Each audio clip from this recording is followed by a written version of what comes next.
You'll see things that remind you of those areas. Kristen, anything look familiar to you here? Oh, very much so. I grew up in Florida. Okay. For reference. Okay.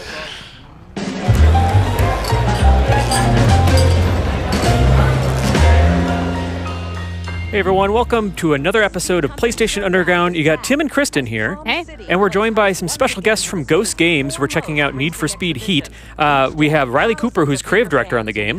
Hello. We also have Mike Harton, who's the narrative designer. Hi, thanks for having me. And then at the controls off mic is Mike Geary, producer on the game. So thank you so much for joining us, guys, for a look at the at Need for Speed Heat. Yeah, great to be here. I was going to say, we're catching a cutscene right now. We are playing on a PS4 Pro. But set the scene for us a little bit, guys. What's going on? Yeah, we got some breaking news here. So this first scene is introducing the player to the world that we've created, which is Palm City, and our cops, which are our primary antagonists in this experience. All right. Yeah, so you're just getting kind of the lay of the land. Got it. Yeah. Okay, so Palm City, does it have a bit of a crime problem? Is that Well, street racers Gotcha. are in town. an epidemic? Yeah. I'm living for the bottom bit. Potato voted best vegetable ever. Major news, you guys. Controversial. All right, so we have a press conference, assuming the police department's going to really try to crack down on this issue, and that may be a problem for us, the player. That's right. Exactly. So they've created a high-speed task force meant to end street racing, essentially. Okay. Oh, gotcha. And then we have a we don't want that. transition straight into gameplay here, which is great. Now I see we're starting at night here. Presumably we're kind of like clicking into some sort of tutorial early, sort of get your bearings below you gameplay here. Yes, exactly. Yeah, Cool. So I know we have like day and night modes in this game, Yeah. right? we do. And does it affect your racing? Does it affect sort of the environments around you? It does. Night is always street racing. Day is always sanctioned racing. And so at night you have cops, you have traffic. It's a much more hectic experience. I'm gonna say already, we got a cop right behind us. Oh, Chased yeah. by one cop. Now, do we see any difference in the behavior between like the police between day and night? We do. So day cops basically play by the rules. Okay. They're more or less what you would expect a cop to do. And at night, the cops are kind of in it for themselves a little bit. They're Really? they're kind of thrill seekers themselves. Some personal vendettas and axes to grind. Oh, dang. Oh, wow. And so are they doing like pit maneuvers against you, and you see like a mix of some more avant-garde techniques from the cops at night? They're definitely more aggressive. Okay. Yeah, they're As more we can aggressive. see. So I know that the police and the pursuit of the law has been a really long-running theme with the Need for Speed series. How does it sort of evolve in Heat here? Running from the law. Yeah. So, over the time that I've been at Ghost and over the course of the games, the cop's ability to pursue and kind of provide an interesting challenge has evolved. So on Payback, we made huge strides where the cops were much more capable of keeping up with you in an open world, which is kind of a challenge. And then on this game, we've evolved it further to be a little bit more grounded, where in general your primary goal is to just outrun them. Okay. But you can still battle tactically if there's a good opportunity to maybe knock a cop off your trail. Makes sense. I suppose engaging in any way is always going to decrease your speed a little bit, so you just kind of want to outrun them. But And health. And health. Okay, gotcha. Yeah. So how significant of a role is like your car's like health and durability in this? It is very significant. So when you enter night, essentially your health is always going down, and you're trying to get as much rep as you can before your car wrecks or before you get busted. Oh, speaking of which might be busted happening here. right now. Let's check this out. Oh no. Well, Sploosh. that's not great. What did you do? What'd you do to that sweet-ass ride? Oh no. You lost the car. He lost the car. No, Shaw. This is on you. You're gonna wish you never survived. Who says he did? Oh boy.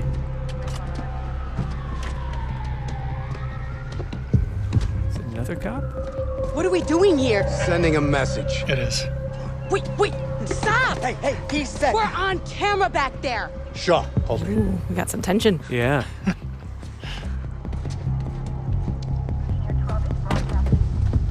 So this is how we work now? These crews gotta learn. Try making a mockery of my unit, you're gonna take the fall. Frank, you're smarter than this. You want to send a message? You need a messenger.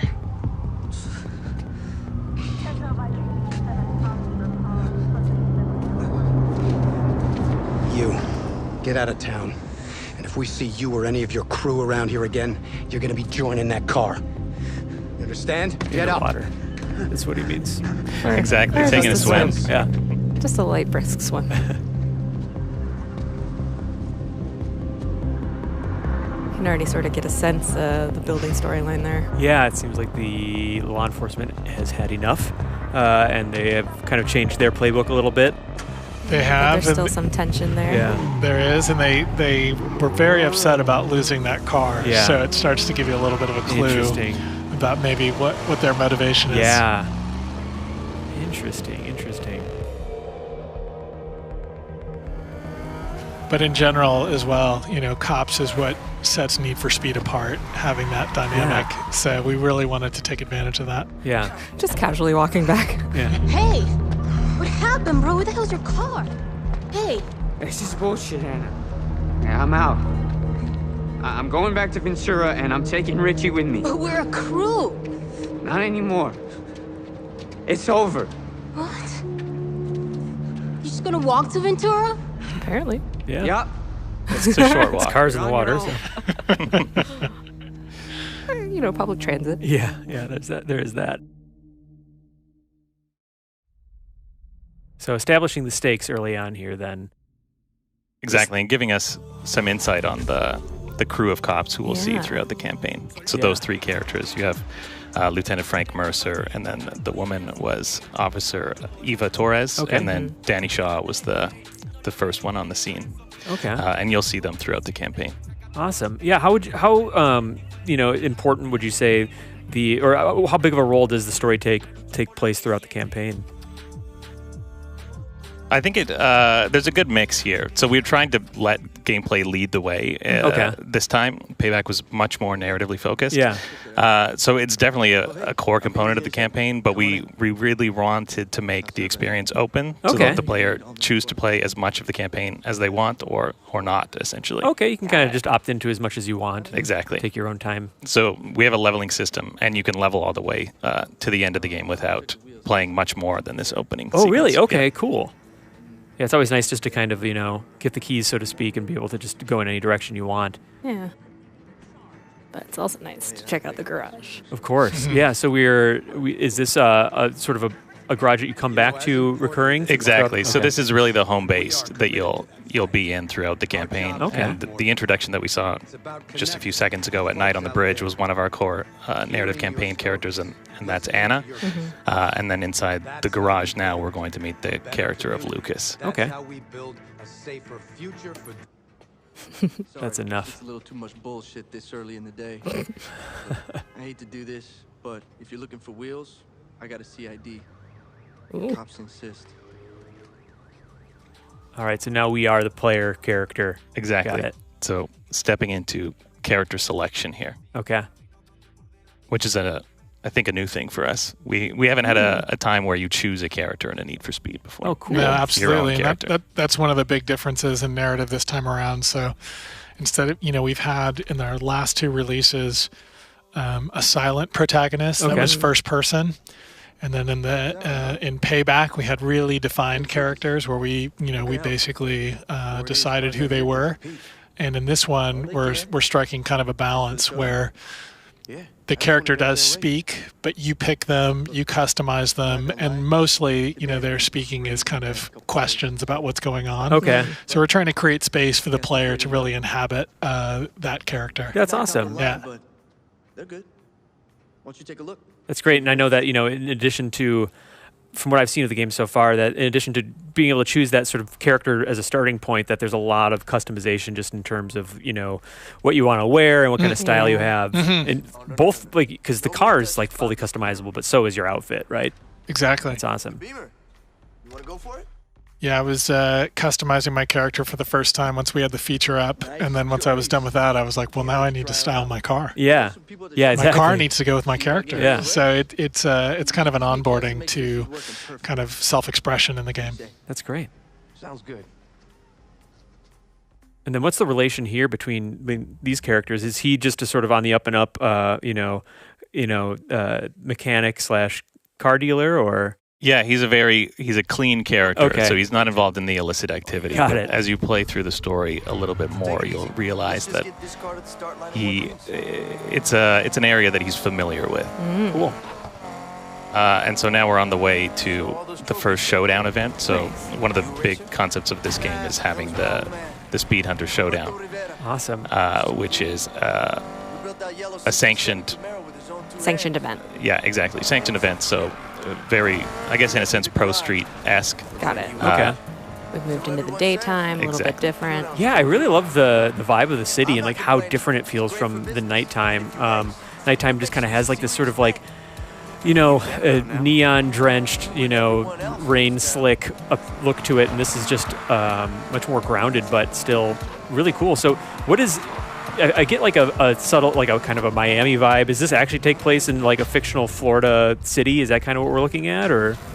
I think that's basically fair. Okay. We took inspiration from the entire southeastern U.S., but Miami was definitely one of the spots. Okay, gotcha. Yeah. And you'll see things that remind you of those areas. Kristen, anything look familiar to you here? Oh, very much so. I grew up in Florida. For reference. Okay. You joining us? Nah, man. So now this is an introduction to what we call driving story characters. Okay. So this will be a side quest character you'll meet again throughout the campaign. So driving stories are side quests. Exactly. Okay, very cool. So as Mike was saying earlier, you don't have to play the campaign, but if you want and you choose to do the side stories too, you can kind of stay in a narratively wrapped experience if you want as well. You can kind of take it both ways. Awesome. Yeah. I love all the hot pink and just like the aesthetic. Like, what can you say about sort of the aesthetic wrapping of Heat in general? So, there's a few influences, but, we wanted to do something that was felt very modern. Yeah. But then also striking a balance, particularly in the sanctioned events, between something that's kind of big and exciting, but also has kind of a street vibe to it. Yeah. So it was kind of threading a needle between those two components. Nice overtook first place there. Well, yeah, it looks really great. And now I know like there's a little bit of interplay between what you do in the daytime and then how that affects when you click over into nighttime. What can you say sort of about like the risk reward of those two modes? So day is really about opportunity. You can look on the map, you can see which events are available, and make a plan and pick the events that you think you can win that also give you the most bank. Yeah. And that is probably the biggest distinction is day's reward is bank. Okay. So you go to day to build up your arsenal, your war chest. And then when you're ready and you've built your car to be exactly what you want it to be, both visually and from a performance perspective, you choose to go to night. Okay. And then night is very different because night basically you push it as hard as you can, but it will come to an end. Okay. And it's because you made it back to a safe house or your car got wrecked or you were busted. Okay, just basically how far do you want to push it? How lucky are you feeling? Exactly. And then heat works two ways. So the more you race at night, the more your heat goes up. Which is bad in a way because it means you're going to get more cop attention, but it also acts as a multiplier on the rep you've earned. So you have this incentive to keep pushing it and an incentive to maybe stop. Okay.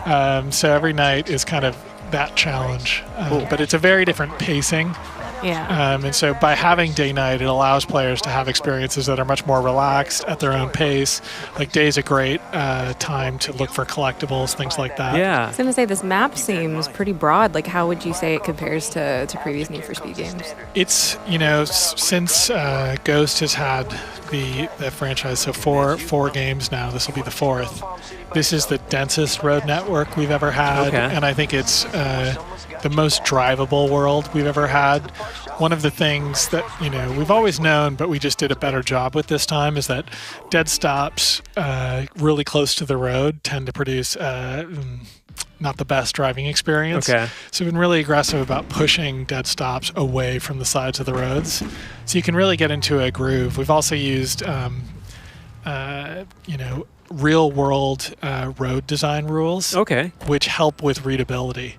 So when you're driving, you can anticipate turns in general. All right. They're wide enough. The roads are wide enough. Just every detail that contributes to a better driving experience. We've really done the best job we've ever done. That's really cool. Yeah. Yeah. All right, we're seeing this character again. Yeah.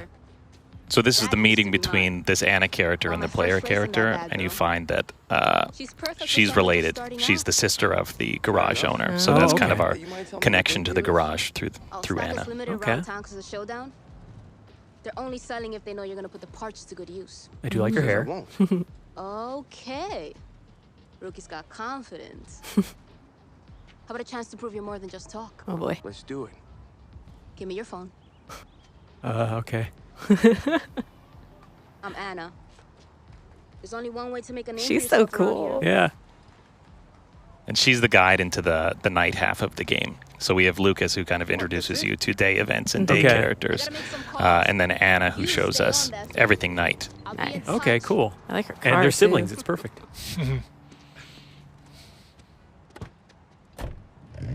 So yeah, of course, these games have a large arsenal of cars. Which one would you guys say is your favorite? Yeah. It changes. Yeah? But I'm into the R34, GTR R34 right now. I got to see some. We did a reference gathering trip in Florida, and we happened upon a group of guys who had almost a warehouse full of imported R34s, and they're quite impressive in person. Wow. Yeah.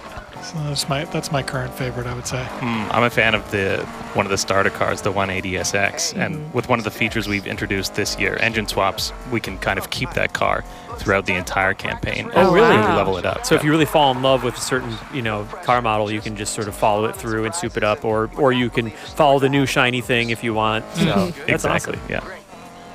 And then how would you say, for me, like I've always been a little bit more on like the arcadey side of racing games, and I think that a lot of Need for Speeds kind of cater to whether you're like a gearhead or more arcadey. But how do you feel like Heat caters to either side of the coin as far as what type of racing fan you are? So our default handling model leans towards drift, as you see Mike taking these corners with a kind of a default car. And it's very accessible. We call it our heroic driving model. Okay. But then as you progress, you unlock more and more parts. So one of the things Rep does for you is it kind of lets people know who you are. So then they're willing to sell the better parts to you, because it's kind of a tight market because all the racers are in town. Cool. And so as you unlock better and better parts, you gain the ability to equip parts that will make your car handle in a more extreme drift fashion or a more extreme grip fashion. Okay. And then each of those require more skill. Yeah. But they're opt-in. So you can beat the game with the default handling model, just kind of right down the middle. Or if you really want to set the fastest race times, you go extreme grip. Okay. And if you want to set the highest drift scores, you go extreme drift. Okay. So the player has a lot. Yeah, exactly. The player has a lot of agency. That's awesome. I also got to say, we saw it a second ago, but I love the transition into nighttime, like the sort of like camera flipping upside down, and that was great. So I saw there was a prompt for a second that there was a billboard nearby. Is that sort of a side quest of something you can be doing? It is. So smashing billboards is kind of a Need for Speed staple. Yeah. Little unruly Just behavior. Just confirming, making sure that's still there. It is. It is.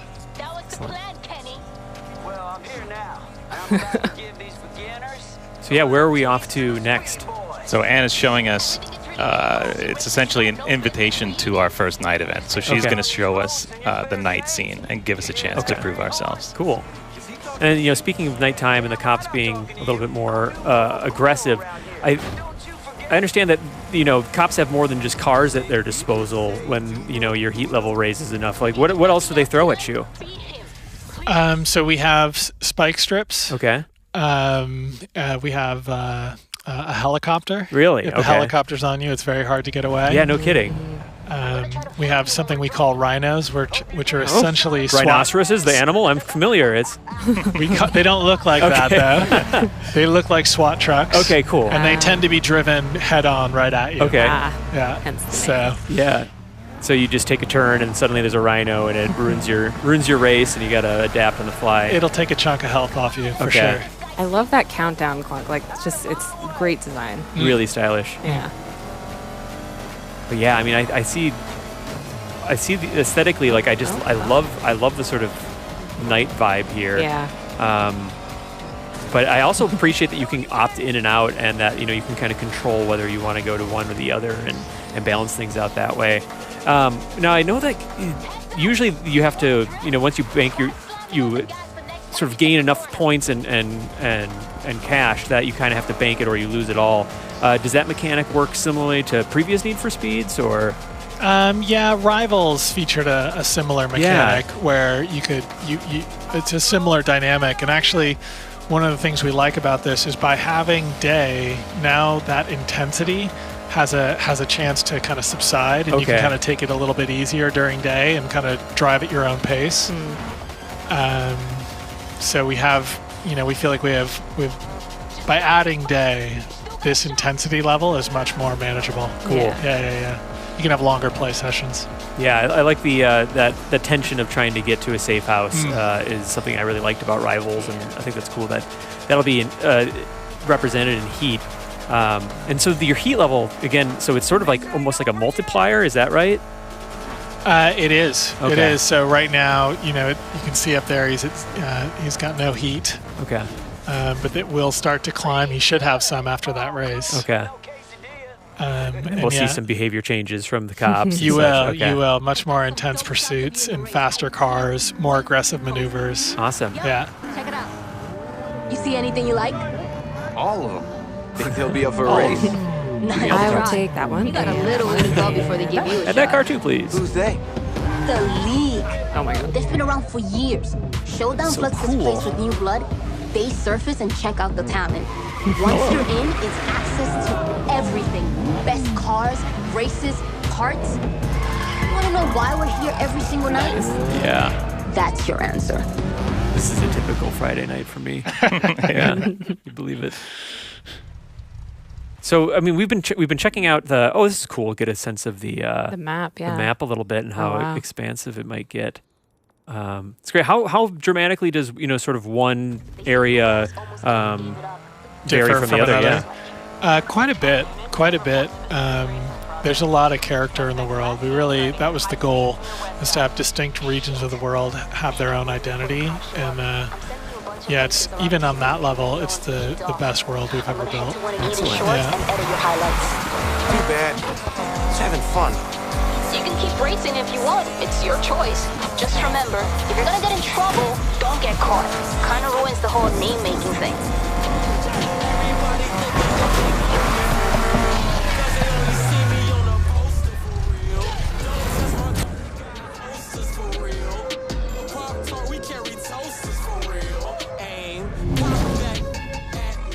And then we've been focusing primarily on some of like the more single player focused stuff. But what is the sort of multiplayer element and any other parts of like the online experience you want to talk to? Sure. There's three main components. We'll see if I can remember all three. The first one is you can go online. You can join an online server, and then when you're in the world between events, other players will be in the world as well.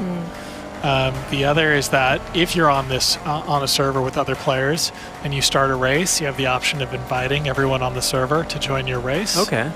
And then we have a new feature, which is a crew feature. So that garage you saw, when you go back to it, it'll be populated with other players in your crew. Okay. And you'll see their character, you'll see their car. Have a social space type Much vibe. more of a social vibe. Yeah. And then in the world, there's events that are set up to be just crew competition. Okay. And so you'll be able to, try to set the fastest times in your crew on any of those events. That's awesome. Then the good thing about it being, kind of an asynchronous feature is every time you log in, your crew will be there. Okay, gotcha. Yeah. Made our way back to first here. Yeah, nice. Courtesy of Mike's driving. Let's see if he can hang on to it. He's doing pretty well. Despite the rain. I'd bet on Mike. We'll see though. It is live software. Yeah. So this is I also see that there's a map in the lower left, just sort of helping you chart your course as well. Yeah. Which is really handy. I feel like when you race, do you tend to use the mini map much, or do you try to focus on just what's in front of you? The mini map is just to make sure that you're on the right course. Okay. It's basically a backup tool in an event. Yeah, it seems like there's definitely enough cues to stay on course just by looking at the track itself. That's the goal. Oh, nice work. Well, very cool. Is there, one final, story mission or driving mission or anything else we want to check out before we say goodbye? Oh, we're going to maybe try to push the limits a little bit, push it. See if we can get the attention of the local law enforcement.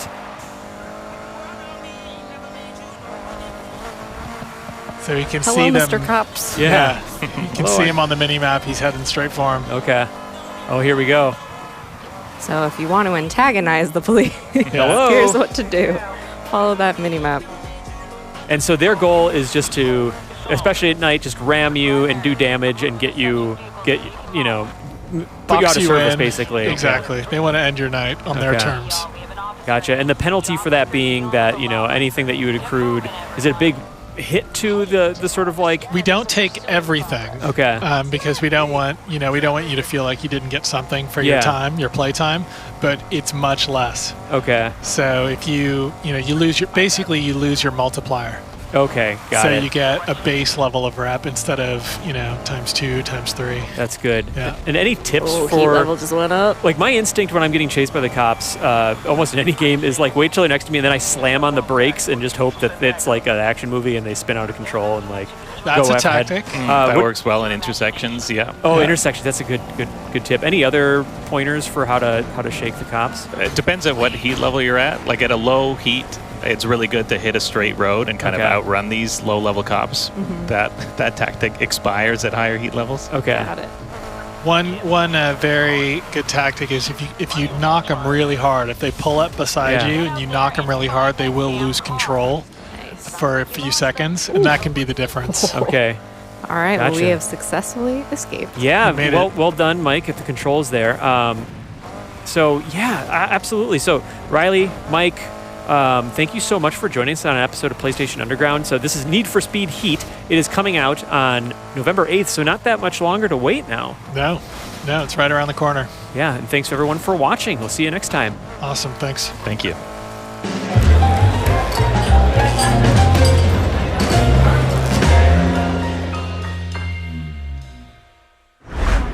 PlayStation